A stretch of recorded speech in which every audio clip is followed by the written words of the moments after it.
Bueno, Dani, Ariel, queríamos hacer un especial postelectoral comentándole a la gente cuáles fueron los resultados de estas elecciones, cuál es el análisis y las conclusiones que ustedes pueden dar de esta jornada electoral 2019. Entonces, ¿por qué no comenzamos de una? ¿Cómo quedan las fuerzas políticas en Colombia después de las elecciones del domingo? Ariel. Mire, yo creo que yo lo definiría como el oasis en el desierto. Tres cosas. Los grandes ganadores de esto son los clanes políticos tradicionales, que habían sido derrotados en las elecciones de 2018. Los Char ganan Atlántico y Barranquilla, los Géneco gana Cesar, Dilian Francisca Toro gana el Valle, Aníbal Gaviria gana Antioquia, Villamizar ha gobernado 20 años norte de Santander, los Aguilar recuperan Santander, y así sucesivamente puedo dar ejemplos. Estos clanes se convierten en lo que hoy se puede llamar en ciencia política autoritarismos competitivos, anularon la oposición y hubo departamentos donde el voto en blanco fue segundo, como Bolívar, o que fue el caso más dramático, o como el caso del Valle del Cauca. Bien. Segunda conclusión, en medio de ese desastre de los clanes políticos tradicionales que van a sacar seguramente a Alex Char como candidato presidencial o vicepresidencial, se dieron algunas cosas de fuerzas progresistas, que es el oasis. Carlos Caicedo ganó Magdalena y Santa Marta con Birma, Claudia López ganó Bogotá, Ramiro Barragán logró mantener Boyacá, Carlos Mario Marín ganó Manizales, y así se han dado algunos ejemplos. Florencia también fue ganado por los verdes, se dan unos ejemplos. Entonces ahí dice oasis. Eso lo que significa es que los dos grandes ganadores de 2018, Petro y Duque, fueron los grandes derrotados en 2019. Y los derrotados en 2018 ganaron en 2019. El Centro Democrático, y con esto termino, el Centro Democrático le fue como a los perros en misa, literalmente no lograron nada de las joyas de la corona. Tenían asegurado Medellín, lo perdieron, tenían asegurado Huila con Chavarro, lo perdieron, tenían asegurado Caldas con el hijo de Adriana Gutiérrez, lo perdieron, y con Jorge Mesa en Manizales, tenían asegurado Florencia, lo perdieron, y lo único que conservan de importante es el departamento de Casanare. Hay otras dos gobernaciones que poco importan, pero Casanare, y a nivel de ciudades capitales no logran nada, y creo que eso refleja en la ingobernabilidad del gobierno Duque. Dani, dime cuáles fueron los casos de corrupción más tremendos que hemos visto en estas elecciones, o que vimos en estas elecciones. Pues en primer lugar vimos un patrón en la compra de avales al inicio de las campañas. Se disputaron muy fuerte entre los congresistas, los avales para entregar en sus respectivos departamentos. Al final parece que los dineros influyeron, en esas decisiones de los partidos de a quién entregar el aval. Por ejemplo, hubo una disputa muy fuerte en Santander por el aval de Cambio Radical, y esto lo vimos en otros departamentos. En Córdoba, por ejemplo, el Partido Conservador tuvo grandes contradicciones adentro, si darle los avales a Barguil o a Nora García, que era la casa anterior de Barguil. Ahí parece que también habría influido alguna plata que se puso en medio, según las denuncias que llegaron a la fundación. Adicionalmente, después tuvimos todo un fenómeno de compra de votos previo al día de elecciones, en el cual, a partir de promesas a futuro a las personas, por ejemplo, tuvimos un caso en Aguachica, Cesar, en donde se le entregaron cartas de compraventa de casas de interés social que prometía uno de los candidatos, a cambio de que los líderes consiguieran los votos de todos los barrios, diferentes mecanismos. Ya el día de elecciones tuvimos, además tuvimos trashumancia electoral, que fue frenada un poco por la medida de la registraduría, de cancelaron más de 1 millón de cédulas inscritas. Adicionalmente, el día de elecciones tuvimos sazonadas, el ELN bloqueó 2 puestos de votación en Chocó, y el tema de compra de votos el día de elecciones. Más allá de eso, los cuestionamientos de muchos de los candidatos que hoy quedan electos, además, ¿no? Afortunadamente no ganó Yair Acuña, no obstante, tenemos su fórmula para la alcaldía de Sincelejo. Tenemos Facundo Castillo ganó Arauca, Boanerges Rosero ganó Putumayo, y así muchos otros. Edgar Tovar, primo del Pato Tovar, ganó la alcaldía de Arauca también. Y así tenemos muchos casos de cuestionados. Nemesio Royce en Guajira, que lastimosamente son clanes que han hecho de la política un negocio y lo seguirán haciendo. El registrador y el presidente Duque salieron a decir: estas fueron las elecciones más pacíficas que hemos tenido en la historia del país.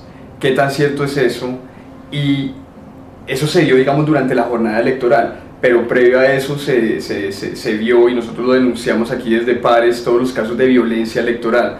O sea, ¿podríamos decir que sí fueron las elecciones más pacíficas, Ariel? ¿O tenemos que contar toda esta violencia que se dio previo a la jornada electoral? Mire, a ver, porque esta frase genera mucha confusión, digamos, después de lo de Karina García en Suárez y las elecciones más pacíficas. Entonces, aquí hay que hacer estas dos análisis. Del día D, o sea, el día de las elecciones, ¿son las más pacíficas en la historia de Colombia? Sí, es cierto. De hecho, fueron más pacíficas que las de 2015, cuando estábamos en plena tregua. En ese momento no se había terminado el acuerdo con las FARC, estábamos en treguas con las FARC y el ELN había anunciado una tregua. Solo hubo un hecho de violencia en el municipio de La Macarena, departamento del Meta, que obligó al traslado de un puesto de votación de 186 sufragantes. Hace 20 años eran centenares de puestos que había que trasladar. Entonces, del día D, son las más pacíficas. Un hecho de violencia adjudicable a grupos armados ilegales. Hubo otros hechos de violencia que tiraron piedras a candidatos, de agresiones entre campañas, pero eso hace parte, digamos, de la violencia entre campañas, no de grupos armados ilegales o organizaciones criminales. Ahora bien, si bien eso es para cantar victoria, en el tema de lo que llamamos todo el calendario electoral, sí fueron unas elecciones muy violentas, fueron más violentas que las de 2015, sobre todo en violencia selectiva. Se presentaron más de 230 víctimas de violencia política, fueron casi 190 hechos de violencia política, que dejaron 24 homicidios, entre eso lo de Karina García en Suárez, o el candidato a la alcaldía de Tibú, o lo que pasó en el norte del Valle. Pero todo parece indicar que esa violencia selectiva del calendario electoral tiene una explicación más de competencia política, es decir, la violencia es un mecanismo de competencia política entre diferentes estructuras, y eso es lo que está llevando a ese aumento de la violencia selectiva y no la interferencia de grupos armados ilegales. Una noticia muy buena y una situación muy complicada. Vale.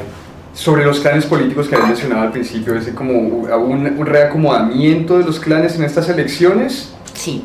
En algunas zonas del país hubo un reacomodamiento, digamos, hay unas cabezas jóvenes de los clanes políticos que eran los hijos que están gobernando en cuerpo ajeno, que ahora empiezan a tomar unos liderazgos importantes. Por ejemplo, el líder del clan Nueva Fuerza Guajira, que es el que se ha disputado siempre la gobernación contra la Gran Alianza, que era la de Kiko Gómez y Jorge Ballesteros, hoy en día está liderado por Nemesio Royce.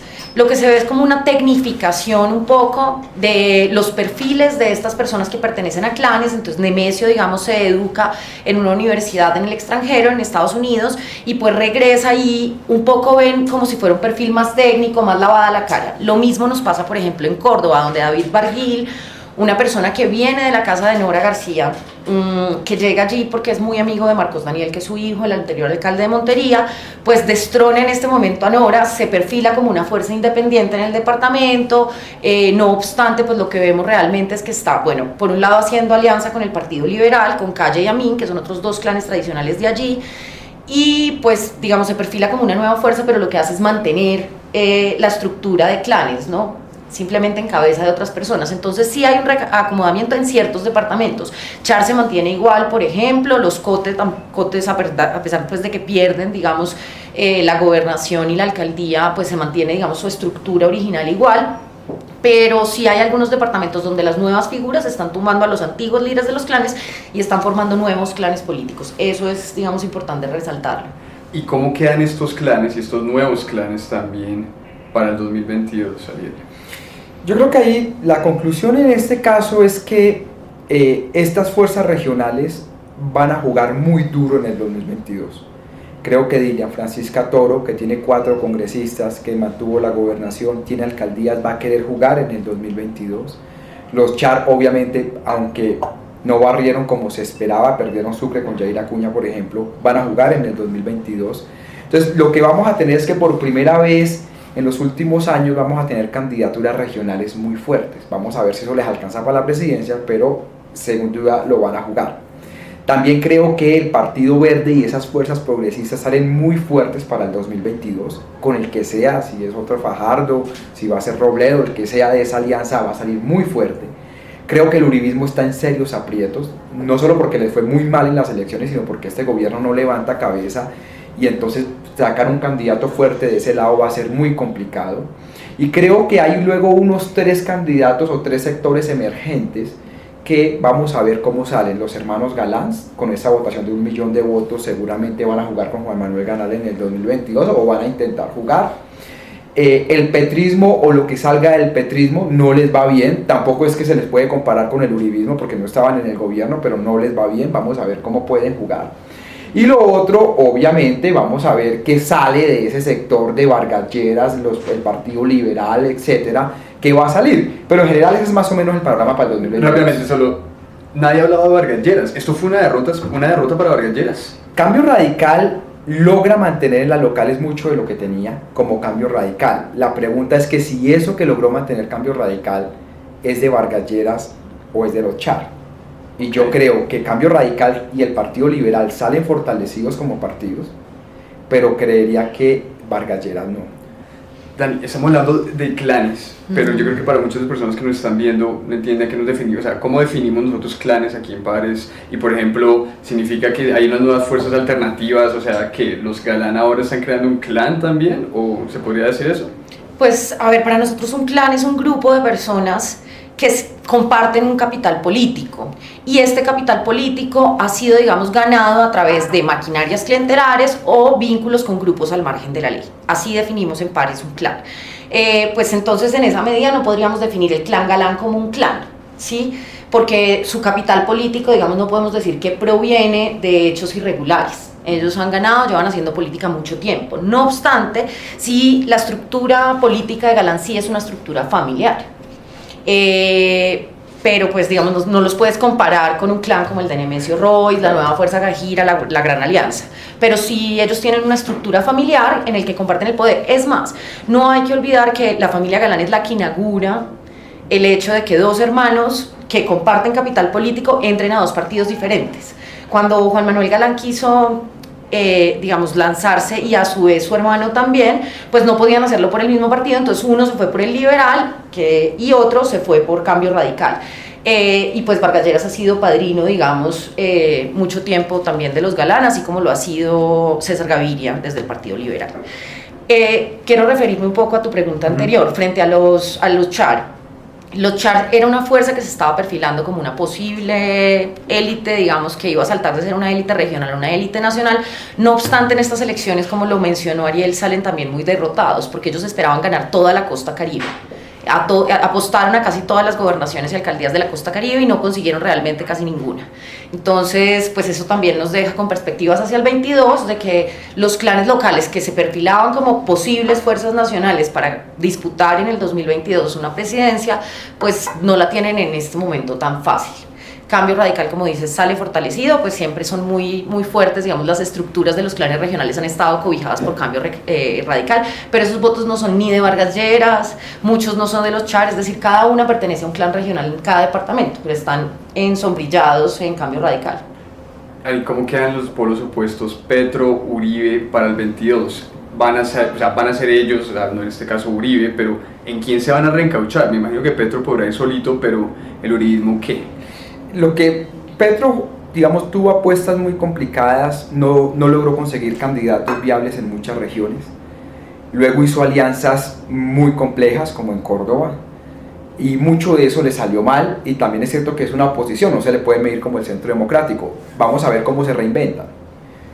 En el caso del Centro Democrático sí el balance es muy complejo, porque sus grandes joyas de la corona que tenían todas las pierden. El gobierno no levanta cabeza y han anunciado 3 reformas: la reforma pensional, una reforma para la desregularización laboral y una nueva reforma tributaria. Aún levantando esa ley de financiamiento, el presupuesto no les da, se cayó la sobretasa a los bancos, entonces hay un déficit que está aumentando y van a tener que lanzar una nueva reforma tributaria, que significa meterle IVA para joder a los pobres, pues así es que lo van a hacer. Entonces yo lo que veo es que no van a levantar cabeza, entonces no veo de dónde salgan fortalecidos esos clanes. Pero rápidamente, refiriéndose a eso mismo, ¿usted cree entonces que la gobernabilidad, con los restos de resultados de estas elecciones, le va a ser más difícil? ¿Va a ser más difícil la gobernabilidad para este gobierno? La conclusión es que las élites regionales se fortalecieron más. Okay. Punto. Y eso va a llevar a que el gobierno tenga que subir la negociación para poderlos alinear en el Congreso y a nivel departamental. ¿Lo van a hacer o no? ¿Lo van a lograr o no? No lo sé. De acuerdo, creo que esa fue una abrebocas, era un poco lo que quería decir, una abrebocas de esta elección es que al Centro Democrático, al no tener liderazgos visibles en los departamentos, habían creado solo una estructura a nivel nacional. Es más, podemos ver que María del Rosario Guerra, por ejemplo, de Sucre, no tiene una estructura política y un nicho de votantes en su departamento, y así muchos. Paloma Valencia, por ejemplo, en Cauca tampoco es un nicho de votantes, está allí. Eso lo que nos dice también es que para el 2022, si quieren llegar a las presidenciales, tendrán que negociar con los clanes políticos, es decir, si ganan en 4 años, quedarán empeñados con los clanes políticos, pues que como dijimos han construido su capital político a partir de alianzas con grupos al margen de la ley y hechos de corrupción, irregularidades y maquinarias clientelares.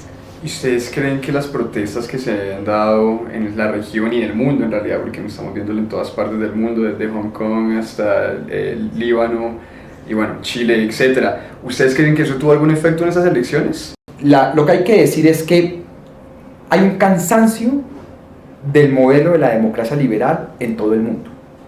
Y ese cansancio ha tenido 3 formas para salir. La primera es en populismos. Tal vez Trump o tal vez en lo que pasa en Europa es la mejor forma como se canaliza eso. Salvadores, porque literalmente los gobiernos de estas democracias liberales gobiernan para una pequeña élite y joden a la gran mayoría. Entonces eso ha salido en populismos. La otra forma es en protestas. Chile o Ecuador o Hong Kong, etcétera, protestas o manifestaciones. La otra forma son con candidatos alternativos que a veces logran conjurar las crisis, a veces no. Ejemplo, Grecia. Entonces, lo que yo leo de estas elecciones es que aquí se generaron unos candidatos alternativos que ganaron ese oasis en el desierto. Si eso va a detener protestas que puedan surgir en Colombia, no sé. Si eso se va a masificar en el 2022, no tengo ni idea. Lo cierto es que el cansancio con la democracia liberal está en todo el mundo. Predicciones para el 2022. ¿Quiénes serían candidatos de los clanes o de los diferentes sectores del espectro político, Dani? Pues se hablan muchas cosas, ¿no? Uno de los que se perfilan es Federico, el exalcalde de Medellín, Fico. También pues se ha hablado mucho de la posible candidatura de los Char. Por parte del Centro Democrático se ha hablado posibles candidaturas tanto de Paloma Valencia como de Rafael Nieto. Habrá que esperar. Ariel, del otro lado. No, creo que va Petro, creo que va Fajardo, creo que de las élites regionales salen Char con Federico, quién sabe quién sea vicepresidente y candidato presidencial. Creo que Juan Manuel Galán va a jugar, el Centro Democrático les vaya mal o les vaya bien, van a jugar con 3 posibles precandidatos, y creo que Marta Lucía Ramírez va a jugar. Así que ya por lo menos hay 6 o 7 candidatos.